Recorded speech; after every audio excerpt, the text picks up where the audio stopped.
I'm now looking at the entire field of 8.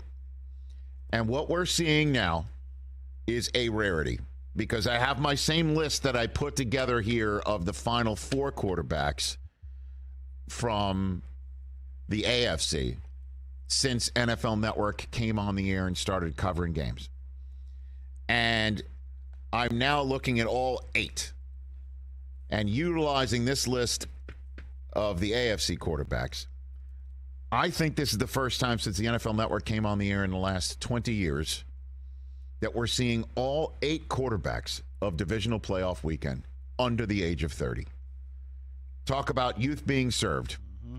You've got the OG, the old man in this group is Dak Prescott at age 29. Wow. After that, you got Mahomes at 27, Burrow and Allen at 26, Daniel Jones at 25, Jalen Hurts at 24, and the young guns, the babies of the group dropping their huggies in divisional playoffs for the first time, Trevor Lawrence and Brock Purdy.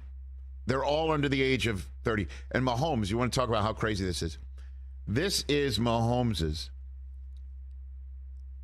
5th straight year being in the divisional round. 5th straight year. Okay? And he's 27. Peyton Manning didn't win his first playoff game till he was 27. That's how far in front Mahomes is of the curve. And Brady's still sitting back laughing, saying, somebody's going to have to come chase me down with 7 Super Bowl rings. I think that's going to last our lifetimes and those of our children and maybe their children, quite frankly. But this is a young man's game at the position. With Brady out, now Rodgers having not made it. Last year's Super Bowl winning quarterback, Matthew Stafford, didn't finish the season. Young man's game at quarterback. And this weekend, the amazing thing is the quarterback with the best team by the end of the day, by the end of the month, and by the end of the season may be the one quarterbacked by the youngest of the group in Brock Purdy. I cannot tell you how many people have come up to me or tweeted at me or friends have texted me wondering what the story of the NFL season is. And I spit back right at them, and they all say, right? Isn't it? Brock Purdy is the answer. And it's unbelievable in this you can't make it up league that this kid spent the first 2+ months of the season just earbudding it up, clipboarding it up, sitting there supporting Jimmy Garoppolo, and at one point, Purdy supporting Lance and Garoppolo. That this kid comes in and hasn't missed a shot. He's not perfect, but what he is doing is unbelievable.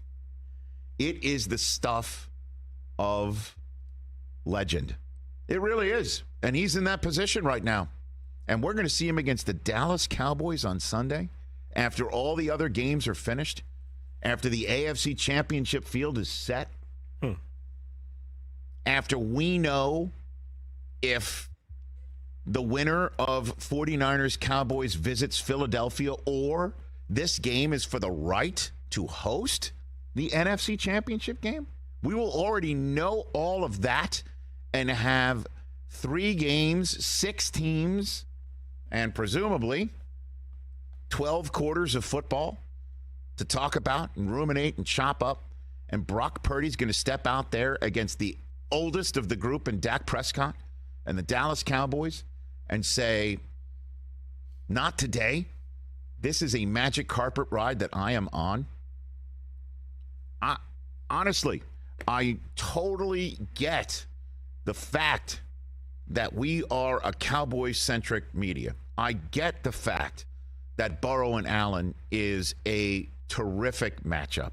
And we also know what's going on between the Bengals and the Bills and what happened a few weeks ago and how that will be part of the proceedings in Western New York on Sunday afternoon. And I get how Mahomes is the odds-on favorite to be MVP this year. And I understand that the Jaguars in themselves are a terrific Cinderella story out of not Augusta, but TPC Sawgrass. You know, like, I understand that Jalen Hurts had the MVP, I thought, right there in his hands until his shoulder gave way for 2 weeks.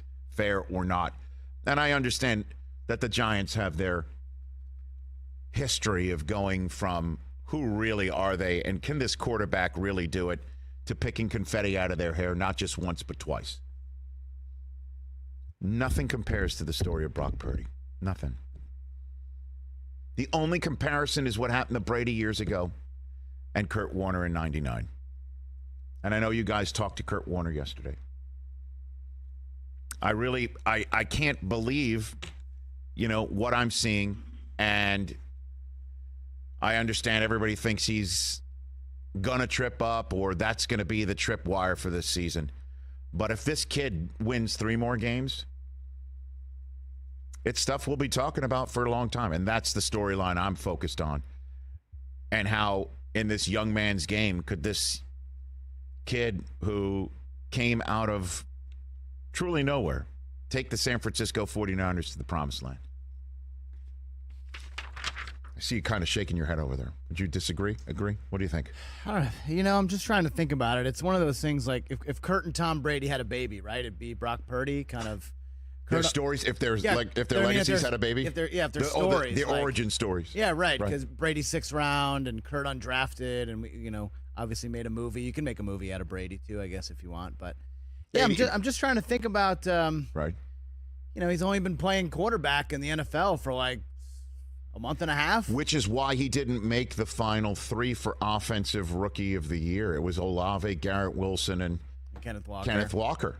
So he can't win. He's not going to. I haven't broken that news to Cooper yet, that he's not going to win Rookie of the Year. Yeah, he called it. And I find that a mistake. I think, But story of the whole NFL season, it's like the roller coaster the Bills have been on. Of course. The Bengals kind of overcoming injuries yes.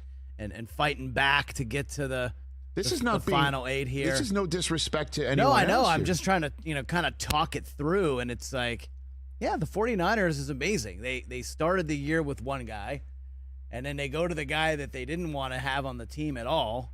And then now here's this kid that no one's ever heard of, and he looks like Joe Montana. And that's what's playing out against the Cowboys in such an important game for a franchise that hasn't been back to an NFC championship game since their last Super Bowl year.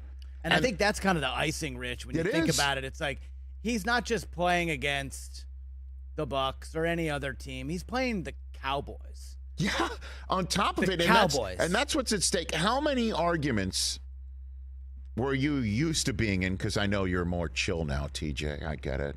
You're a more evolved human. Refined. I got it. I drink with my pinky out. But how many arguments have you been in as a Dallas Cowboy fan for the last 3 decades? Ooh. And the answer is you haven't been to an NFC championship game since 1995 season.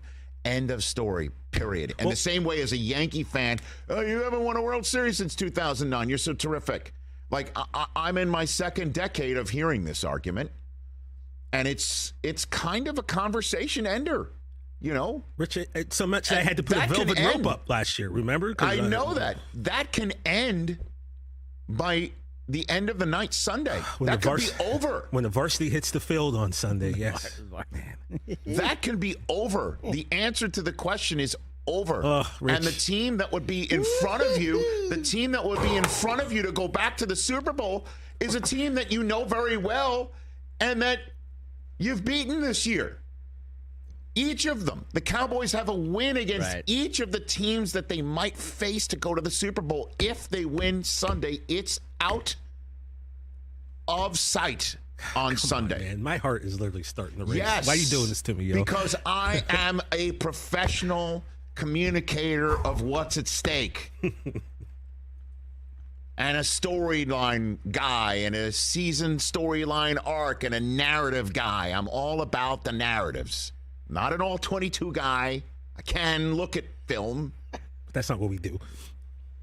But what I am a professional at is